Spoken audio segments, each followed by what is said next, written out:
Hi, everyone. My name is Farnia Furnell. For those of you joining for the first time, our series is called Leadership COGS. And today our topic is budget beyond headcount. Not a topic that a lot of people want to talk about in this season, which is often budget season, but we're talking about it. So just to think back for a second, for those of you who don't know me, after years as a Fortune 100 global leader in technology, financial services, and consulting, I realized there was a gap in my understanding. And as a first gen systems engineer, I worked to fill those gaps. And over the course of my career, I've had the privilege of working with thousands of leaders across 44 countries and supporting them in reaching their goals and thriving. And in that time, I've kind of compiled that body of work into what I call COGS, or four pillars of progressive performance. So, what is COGS? C is for celebrating consistency and a key attribute of high performance.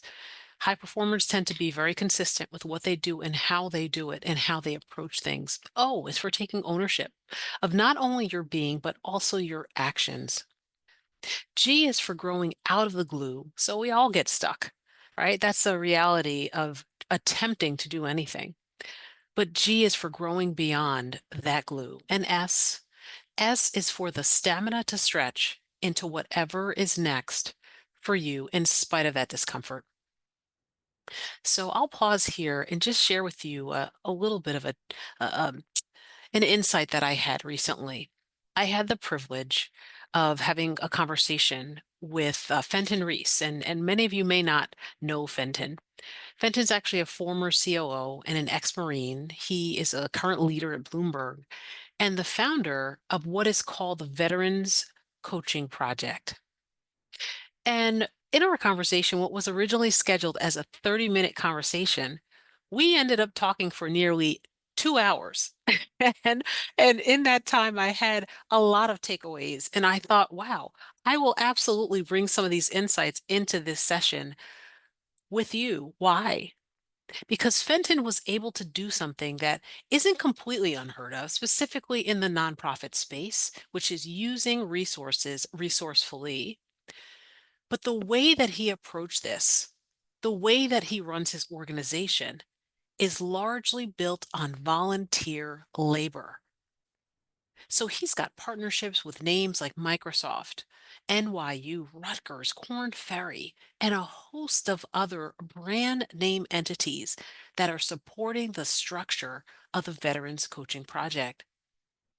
He's created and measured the outcomes of his programs and has done all of this with volunteer labor, meaning people wake up and they're incentivized to further the mission and further the outcomes of this organization on their own time. So think about that.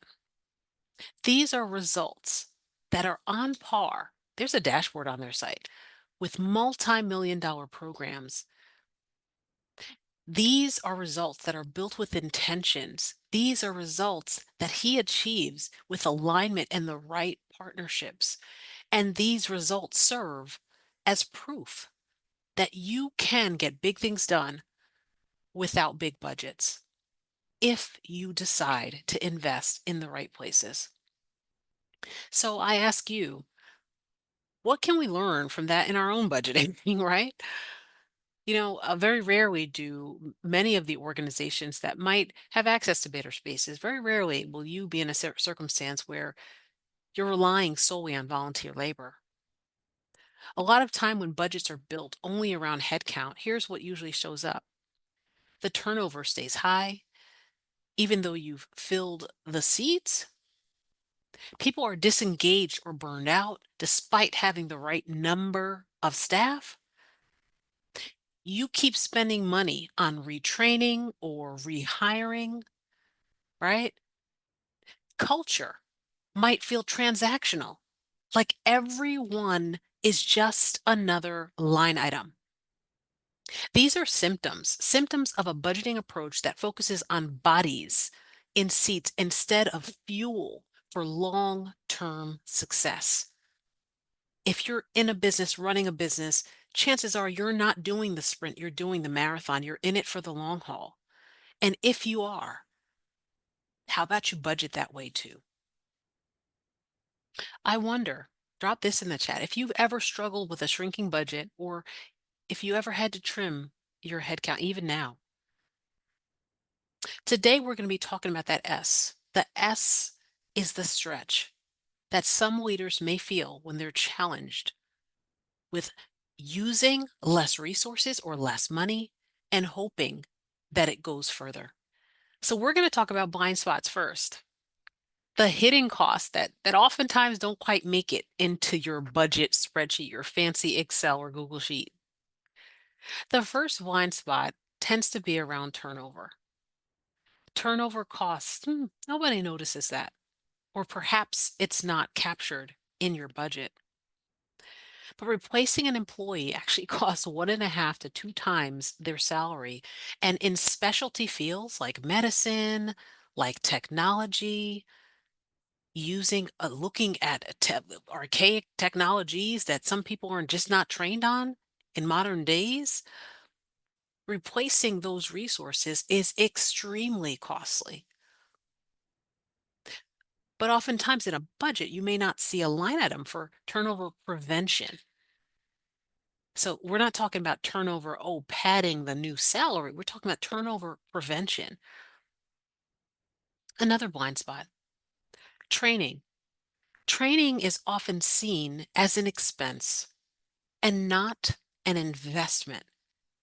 So if it's a manufacturing firm, people think we'll invest in new capacity, we'll invest in new machines. But training as an investment in people is sometimes just not tied together. When budgets tighten, training is usually the first thing that gets cut. And that means when your people stagnate, your innovation is going to slow. If they're not constantly fed, then potentially they will not be able to offer you the same value in the same way or be nimble enough to change their value over time as you become nimble and implement whatever innovations are brewing for you. What else? Culture. So a blind spot oftentimes tends to be culture, and that doesn't quite show up on a balance sheet. Toxic culture has cost US businesses alone more than 200 billion over 5 years, and this is a report from Sherm. Yet culture rarely gets budgeted for intentionally. And toxicity is sometimes ignored because sometimes the toxic energy might be coming from high producers. What's another blind spot? Blind spot number 4 is that capacity is the same as headcount. They're just not the same. Capacity does not mean headcount. Hiring more people does not always increase the output or productivity. Sometimes smarter workflows, automation, or leadership development expands capacity much more effectively than adding another FTE. You know, I had a recent conversation with a client, and as the client was talking about why they stayed with their firm and why they were loyal to their firm, it was about that client being developed. They were pleased with the way that their development had been prioritized over the time that they were with their company.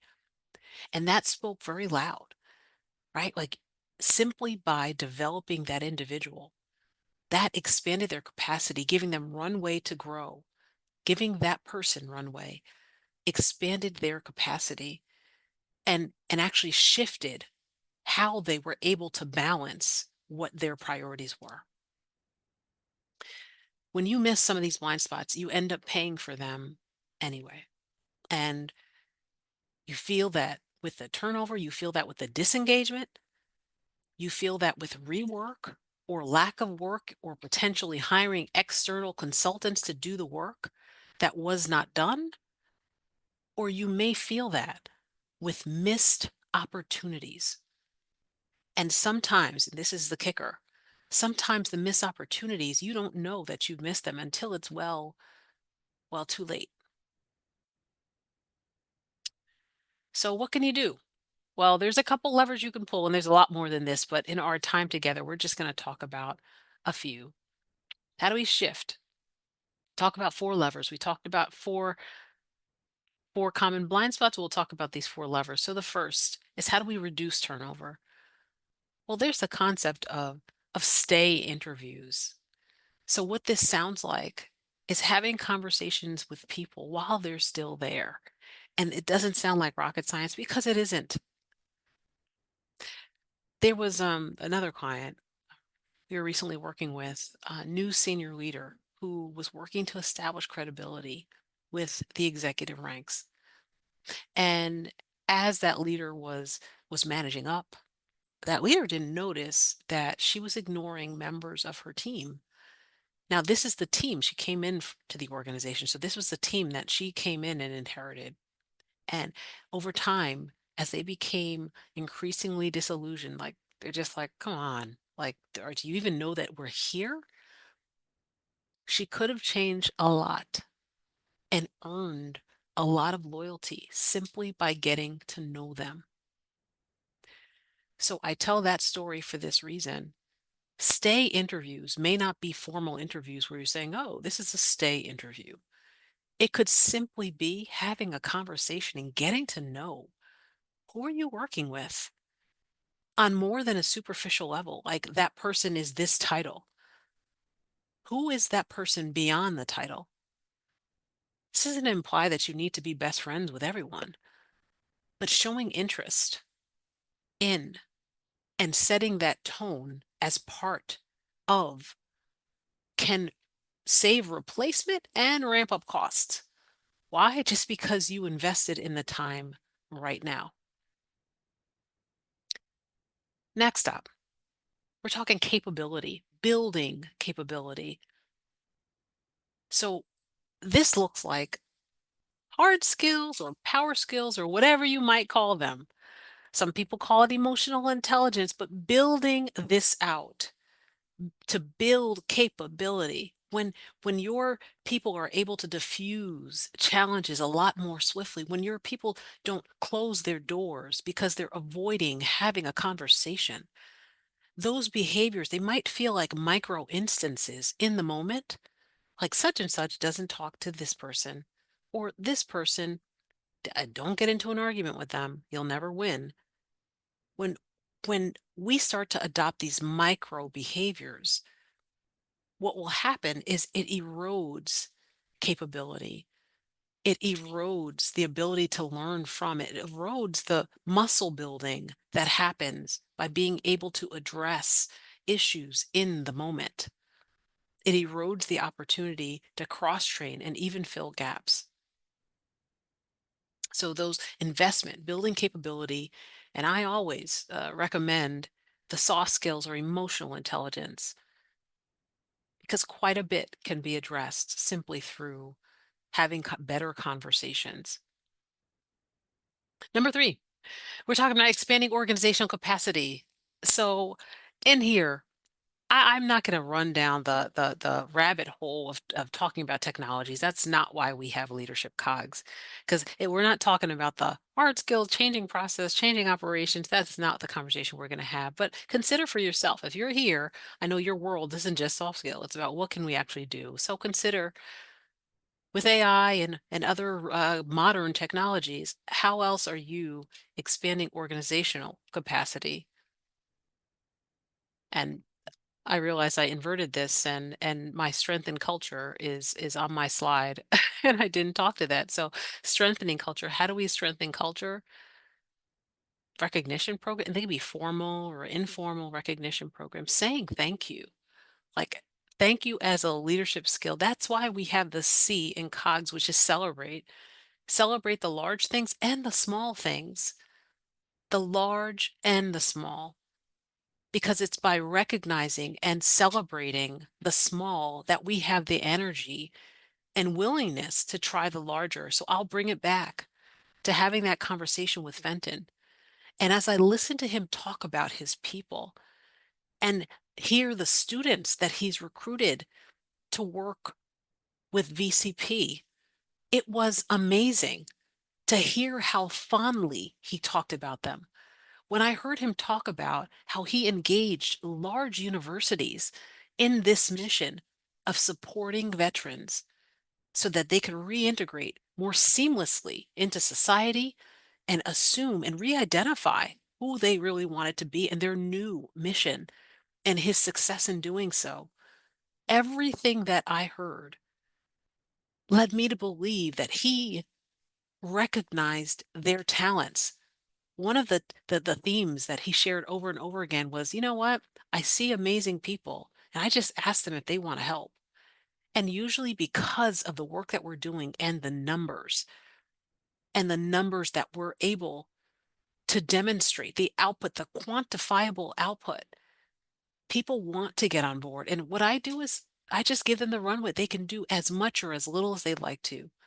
And I listen to that with such awe for this reason. That's a culture. You outline the mission. He outlined the mission.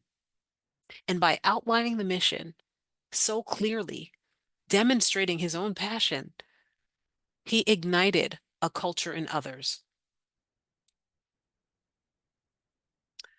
So, jumping here, I encourage you to reflect. I've talked about blind spots and a few levers, and this might have touched you in one way or another. I see some stuff is in the chat and I didn't quite read it yet. I see here, I've been challenged by the need to have people to deliver before the revenues to pay them exist. Okay, this is a challenge. So there's no money, but I hear in the chat, igniting experience, igniting people on the mission. So the rest of this question says, so I tended not to hire because the risks were too great. And for that, I'll say this, just using Fenton's story, I'm not Fenton, but there's something to be said about that skill. There's something to be said about that mission. And I'm curious if this is a nonprofit, for profit. It's safe to say nonprofit, for profit. But either way, igniting people behind a mission so that they're on board. And even if this were a for-profit, when we think about the big tech booms and all the leading tech companies now, they certainly have revenue to pay folks, but all the innovative startups don't necessarily have that. So structured compensation, but we're not digging down into compensation discussions, but there's plenty that can happen there around how you compensate, how you engage, because the mission is what people might be attracted to. And just by a show of hands in the chat, or even, use those reactions and let me know if you've ever been so attracted to the work that you wanted to do a job. Ever, ever. It's a strong statement, but I know myself. I've done work because I was ignited by the mission and not just the money. And the money came because the mission was on fire. And I see the response to the nonprofit. The nonprofit space, turning the mission, the volume of the mission up. So we're talking culture, turning the volume of the mission up in recruiting people and having discussions about what's possible, turning up the volume on the vision, and even tying back to the metrics. I'll use Fenton as that example. He keeps an active dashboard right there on their website. So anyone looking before, if they're scoping out, hey, do I want this? He keeps an active dashboard developed by volunteers on their website to show people this is what you're in, this is what you're coming into, and we'd love to have you here. So, and I don't know if that helps at all, but I suspect there's something there. When I listen to this man speak, there's something there about igniting the passion in the purpose and engaging people that way and seeing if there's any type of shift. So here we are with reflection. As we wrap up for today, this might have touched you in more than one way. I ask you to ask yourself, where in your budget are you investing in people beyond salary? And I say your budget, but they may not be your budget It might be the budgeted emotion that you have inside of you. Where are you budgeting in people beyond the salary? Where on your calendar might you have those mentoring sessions or those stay conversations? Because that's budget. That's budgeting your time for those things. What's one light item you might have cut in the past that may actually drive performance if it were brought back? Where are you able to look at your fear in making or your risk aversion in making investment and tap into yourself to trust gut? And lastly, what silent costs like turnover, disengagement, or rework, which is really painful, which silent costs are draining your budget? You don't have to answer all of these, but maybe one of them is hitting you more strongly than another. So to recap, big impact, it doesn't always need a big budget. Blind spots can cost more than they save and fuel for long-term success. Remember, the marathon that any organization typically is running is capability, capacity, and culture, not just butts in seats. So as we wrap today, I'll say this. As you head into budget season, if you're heading into budget season, don't just ask how many people we're going to need. Ask instead, where do we need to invest to multiply our performance? So I thank you for joining us today, and I'll be back in 2 weeks to talk about a challenge that many face and rarely speak about. It's the challenge of being in a position first. So you are first, now what? And in the meantime, don't forget you can catch this episode and many, many others on demand anytime through the Better Spaces app. And if you have any questions or if you want to connect, scan this code. I'd love to connect with you. Thanks again for being here. Take care and be well.